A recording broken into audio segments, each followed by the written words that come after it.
Okay. How was lunch? Good? I've heard good things about the food, which is good. Okay, so like I said, this afternoon we're going to probably talk about time management, and we're also probably going to talk about project management. It's kind of impossible to talk about strategy and planning without time management, because time management is literally just it's just the management of tasks. Cool. Okay. So I guess let's start then with this whole idea of time management. Unfortunately, I don't have like a nice, neat, tidy resource to walk you through for this, but I might actually make a video on this for the updated mindset module for Easy Grow next year. So we'll try and flesh some things out together. So why don't we start with like what problems you guys have? Maybe someone can throw a problem at me. Like when it comes to time management, like what about this do you not get? Like what's the problem? Prioritization. Okay. Everyone's familiar with the idea of asymmetry, right? We're all pretty familiar with that term? Cool. Okay. Well, you know, we can define asymmetry, and you can draw a nice little neat triangle diagram. We all know what it means, but we need to actually properly know it. So this is what you get, and this is what you give. So an asymmetry is when you give a small amount of energy and you get a large amount of return. Now, this doesn't mean that you give a small amount of energy. It just means that the return is disproportionate in reward to the thing that you give. Now, how do you measure the distance between the difference of tasks and how you should prioritize them is dependent upon how asymmetric they are. Now, the way that we measure what you get is really dependent on what you want. Okay? So if you have a goal, let's say that your goal is to make, you know, let's just say you want to make $1 million a year, and that's your goal. Well, your goal is conditional, which basically means that there are lots of things that you need to have to achieve it. There are conditions that you need to build that give assent to the financial objective. And what I found in my experience is this usually only comes down to 3 categories, which you're all going to be quite familiar with. So we've got appointments. There's actually a few more than this, to be honest.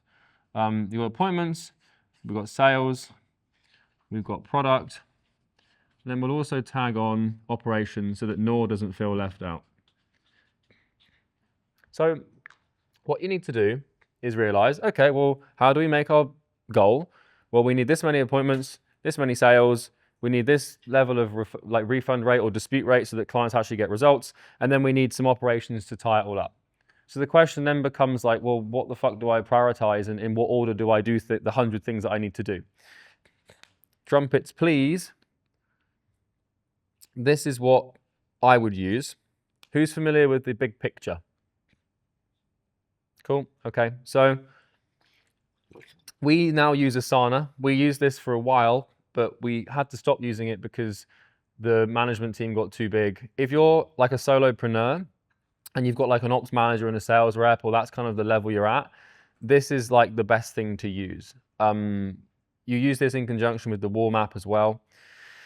But basically the way this works is pretty simple.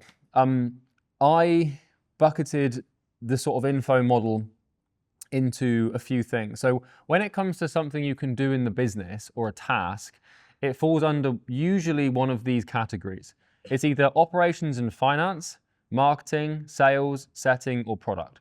So for us, it's ads or setters, sales or sales team or sales process, product, i.e. Mastermind, Easy Grow, Academy, whatever, and operations or finance. There's not really any other categories where you could do something and it would be bucketed into something else. Maybe like the odd thing like fucking HR or culture or something, but that's very rare. So basically, what Bo and I have the habit of doing is you start with the goal. So you ask yourself what you want, and then you ask yourself on this level, what would have to be in place in order for you to achieve that? So how many appointments would you need? How many sales do you need? What does the product need to look like? And what sort of infrastructure do you need to support this mechanism? And then you basically have an idea, like who here struggles to sort of see the vision of what they need to build? And what do you struggle to see? Things we need to build, or the things we need to do to achieve the goal in the most efficient way. How do you break it down and figure out the best route to get there, is like kind of what you're asking, right? Because Bo and I do this intuitively. It's something that we've just developed, having done it for like 8-9 years, right? It's hard to put it into words. I will try to articulate it, but I'm just thinking of what the best way to do. Okay, so the best place to start is at the end. So you start with the goal, right? And then what you do is you realize that a business is nothing but basically a collection of numbers. So like, you know, what you can do is, you know, if we want to make, let's say we want to make, let's just keep it real simple and say we want to make $100,000, and that's the goal. Now, obviously you'll have bigger goals than that, but that's fine. Well, okay, so this is what you start with. I know, okay, I get it now. You start with how many clients do you need? And then you figure out, to get those clients, how many appointments do you need to conduct? And then you figure out how many appointments you need to book. And then you figure out either how much money you need to spend, how much attention you need to get, or how many cold outreaches you need to do, right? So let's say that your lifetime value of a client is 10K, just for the ease of this exercise, which would mean that you need obviously 10 clients, because Lucas, you're not that much of a retard, you can figure that one out. So what it then becomes a question of is, like, first things first is you should know how many clients do you need to sign a year to make the money you want to make. Do you know that? Yeah, good, okay. Then you figure out, okay, well, how many appointments do I need to conduct? And that's basically as simple as taking this and multiplying it by your conversion rate. So let's say you've got a 20% conversion rate, right? You figure out how many appointments you need to conduct based off your sales conversion rate. Then if you've got like a 70% show rate, you'd figure out how many appointments you need to book. And then basically, based on your YouTube conversion rate, your cost per call, or your appointment booking rate, you figure out exactly what input you need. Because then you've got the input level here, which is basically doing the work to get the attention. And then you've got the output here, okay? And then we've got the conversion here. So the question then becomes, like, in terms of like the vision of what you're building or what you're creating to make that happen, is it's just the infrastructure to facilitate that. But then also the important thing, if we come down here, is keeping it. So once you make the money, you need to keep it, which means that your clients need to be satisfied enough to not trigger refunds or disputes, okay? And it's also not just keeping the money, but keeping the business in case the FTC come knocking on your door or something like that, which is very unlikely. So it then comes back down to this simple category of appointments, sales, and product. And if you can say operations as well, but really operations is just something in those three things that keeps the clock ticking, if that makes sense. If you're working on something that isn't either getting more appointments, improving your sales conversion rates, i.e. show rate or actual offer rate or sales conversion rate, or improving your client results, then you're working on the wrong thing. And so in terms of how here we go, I've finally got there. In terms of how you prioritize what you need to be working on, it depends on which one of those three categories is the worst off. So like, you know, if you're getting loads of appointments and sales, but your clients aren't very happy, then you should put all of your time into product. So my priorities shift according to the problems in one of those three things. What you then do is you have metrics that track each of those things so you know when it goes wrong. So it's like a machine, basically. Is that the same level of thinking that you had when the team was like 4 people? Yeah, well, it doesn't really matter how big your team is. It doesn't matter if it's just you or 100 people. It's always the same three things: appointments, sales, results. There's not much else to one of these info businesses, except from operations. But then again, operations only exists to like grease all three of those pieces. Cool. One thing I find quite difficult, I touched on this yesterday, but like we're at the level now where I'm not saying we should do an upsell right now or should do a downsell right now, but like we probably should start thinking about it to like lay the groundwork for it. And so I find that quite difficult to know, like when is the right time to pull a trigger on something like that, because this is like all very easy and reasonable, but that thing is a bit more intuitive, and there are so many ways to go. Okay, so it's kind of like let's try and visualize this for a second. let's say this is your goal. This is what you want. And all of these lines here, these represent steps towards your goal, right? And it's kind of like, for you, building an upsell, so let's say your goal is 8 figures, right? You're probably going to need an upsell to get there. So you might need to do that. This might be one of the last steps that you have to do. But before you can do the upsell, there might be a whole series of other things that you have to build in order for the upsell to make the most sense. So like, for example, like maybe increasing the AOV of your current product, making sure your sales reps are converting properly, like making sure your product actually is good enough so that people upsell, et cetera, et cetera. For us, for example, we want to introduce this upsell, but that requires us to re-engineer the entirety of EasyGrow. So if there's something that you want to do, you need to ask yourself, what do I need to do to be able to do that? And then what you do is you say, what do I need to be able to do that, to then do that? And then you come all, and that like. Yeah, but in like an ideal world, which we don't live in, but do you think you could have engineered EasyGrow from the start to like accommodate an upsell? No, probably not. Not because this is the thing, is it's hard to have that much foresight. Like, you know, I've got better at this, so like I can now see, like, try and think like 5 years ahead, 10 years ahead with like software and AI and like personal brand, and like that's all good and well, but it's hard to do that at the beginning, man. Like, I'm trying to explain something that the only way you can learn how to do it is by doing it for like nearly 10 years. Like the whole foresight and being able to think through second order consequences and come up with massive plans and strategies isn't some.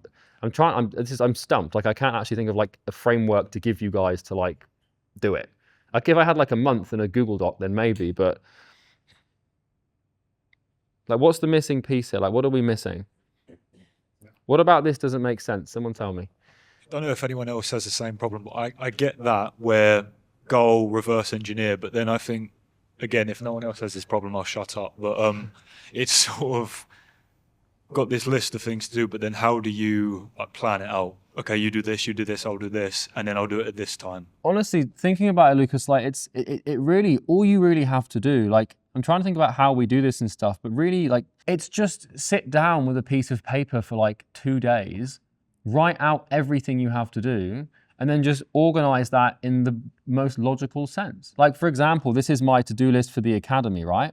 So what I did is I wrote down everything that I had to do in order to launch it and make it successful.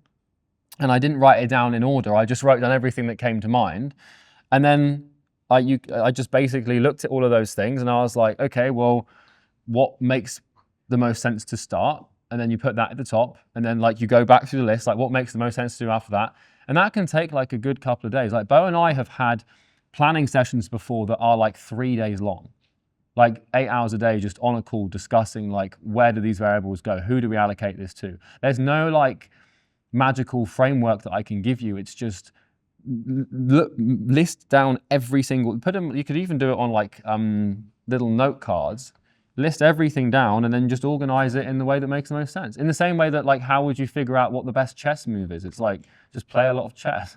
I think I'm way overcomplicating it. I think because I was trying to fucking plan out like the day and time and all this bullshit, like when I'm going to do every task, but you've just literally got this is literally just like, you know, I was like, what do I need to get done? Everything down to like changing the YouTube comments and doing the Charlie Morgan GPT for support and making sure that I list the week 6 as coming soon because we're going to launch it with that, like every little detail.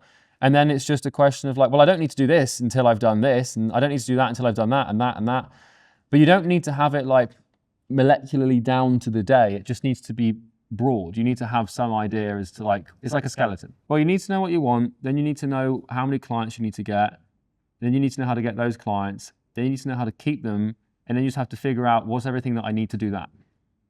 And then like, you know, you'll have like the tasks, you'll have this big macro task, like a big project. And then to complete that project, it'll be a lot of little projects. And to complete each little project, it will be little projects inside of those little projects. And to complete those little projects, there's little things inside of those things. So it's just big thing, like smaller thing, component of big, smaller thing, component of small thing that's component of big. And you keep going until you get to these little actionable steps, like list week 6 is coming soon. But if you just try and focus on the big picture, you'll get confused. And then you can use this this thing here, and basically what you can do is you can allocate different teammates or team members based on like the color and stuff. So like if I needed Brunker to like fire a sales rep, I'd be like fire, you know, rep X. And if I know I want that to happen in the middle of March, then I can put it in week 2 of March. Then you can start organizing tasks. But that I don't know if that's necessary. You just need to basically write it all down and then put it in a logical order and then just do it. Yeah.